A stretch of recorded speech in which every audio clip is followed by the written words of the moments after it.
A fine August day was perfect for a picnic, and 5 friends Masha, Vika, Irina, Maxim, and Yura headed to a forest on the outskirts of town. They had heard many stories about the abandoned place where an old mansion once stood, but it didn't stop them from enjoying a break from city life. In the forest, Masha and Vika chose a spot for the picnic while Irina and Yura set out the food. Maxim kept fiddling with his cameras. "This should be great," Vika said, spreading out the blanket. "Guys, you said this place was beautiful." "Yeah," Irina replied, "but I have this weird feeling. I heard there was an old mansion here before, and people say the forest is haunted." Maxim laughed. "Come on. Spirits are just stories. We're here to relax." Yura nodded, and packing drinks, agreed. "Let's just enjoy the picnic before it gets dark." An hour later, the picnic was going well. They laughed, played cards, and enjoyed their food. Suddenly, Vika noticed that the forest had grown eerily silent. "Doesn't it seem too quiet here?" she asked, looking around at the surrounding trees. Irina nodded but tried to dispel the worrying. "Maybe it's just temporary. Forests can be like that sometimes." Maxim and Yura went off to gather firewood. While they were away, Vika and Irina noticed a strange, faint glow between the trees. "Do you see that?" Vika asked, whispering to Irina. Irina leaned closer, trying to see.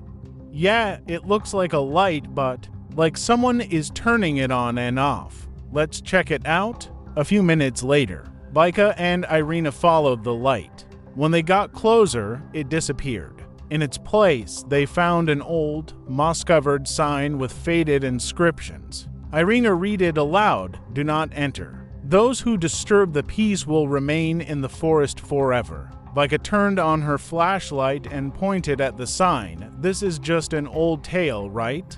Irina shook her head. "I don't know, but let's go back to the others." When they returned, their group was gone. The blanket was spread out, and the food was untouched. "Where is everyone?" Vika asked in panic. Maxim and Yura couldn't have gone far, Irina suggested. They started searching for their friends, but the deeper they went into the forest, the more they felt a sinister presence watching them. Gradually, the flashlight's beam grew dimmer and the air grew colder. Later, Irina stumbled upon a strange, dungeon-like entrance in the ground. She and Vika exchanged glances, and Irina decided to go down. "Are you out of your mind?" Vika exclaimed. "It could be dangerous." "We need to find out what happened," Irina said firmly. "We can't just leave them." They descended the stairs, and when they reached the dark underground chamber, Vika noticed strange symbols on the walls. Irina touched one of them, and the walls began to tremble. Vika screamed. "Irina, what is this? Why is everything shaking?" Irina, seemingly hypnotized, continued touching the symbol until grotesque, shadowy figures appeared. They looked like distorted human shapes. Soon, Vika screamed, but her cry quickly faded away. Irina turned to her, but her friend had vanished. In terror, Irina ran back to the surface, only to find the forest completely changed. The familiar trees now looked eerie and alien.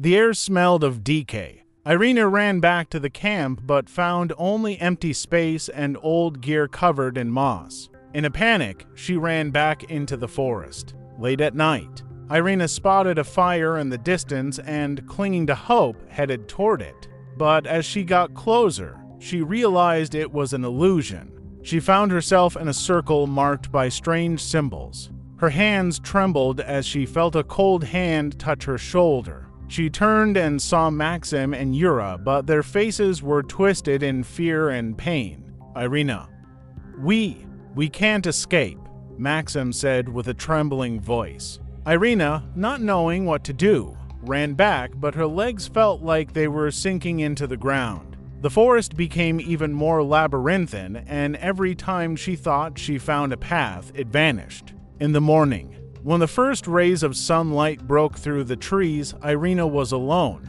All her friends were gone, and the forest seemed eternal and endless. In fear and despair, Irina wandered until she realized she had become part of the forest. Her movements slowed, and her own reflection began to merge with the shadows. As she finally understood that the forest was not just a place, but a curse that denied peace to those who disturbed its silence, it was already too late. Irina disappeared, leaving only the echo of her screams and the emptiness of the forest. While the forest continued to keep its terrifying silence, its curse awaited new victims, ready to become part of its endless horror.